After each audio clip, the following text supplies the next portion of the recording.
ধন সম্পদ নাই বা থাকুক, আছে আমার ধনেপাতা।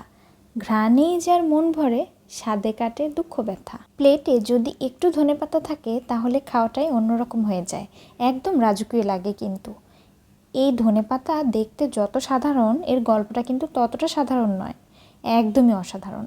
অনেক অনেক বছর আগে এটা রান্নাঘরের কিন্তু কোনো উপকরণ ছিল না। তখন মানুষ এটাকে ব্যবহার করত ঔষধ হিসেবে।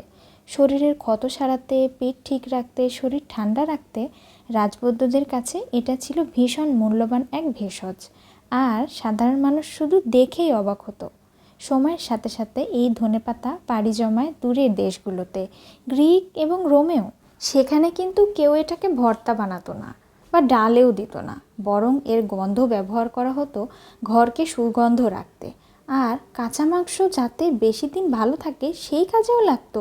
ভাবতে একটু অবাক লাগছে, তাই না? আজ যেটা ছাড়া রান্নাই অসম্পূর্ণ লাগে, একসময় সেটা ছিল ঘ্রাণের জন্য। তারপর একসময় এই পাতার আসল জাদু ধরা পড়ে বাংলাদেশের মাটিতে।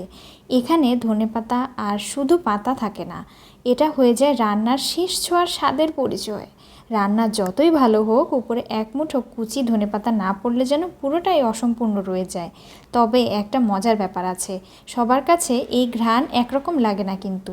কারো কাছে এটা দারুণ লাগে, আবার কারো কাছে একেবারে সাবানের মতো। এটা আসলে স্বাদের দোষ না, শরীরের ভেতরের একটা ছোট্ট জিনের কারণেই এমনটা হয়।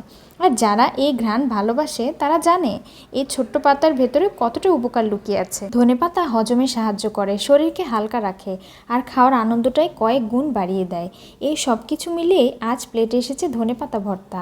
গরম ভাতের সাথে এক চামচ নিলেই বোঝা যায় এত সাধারণ একটা জিনিসও কতটা অসাধারণ হতে পারে। শেষে মনে হয় আসল সুখটা বড় কিছুর মধ্যে না, এমন ছোট ছোট স্বাদের মধ্যেই লুকিয়ে থাকে।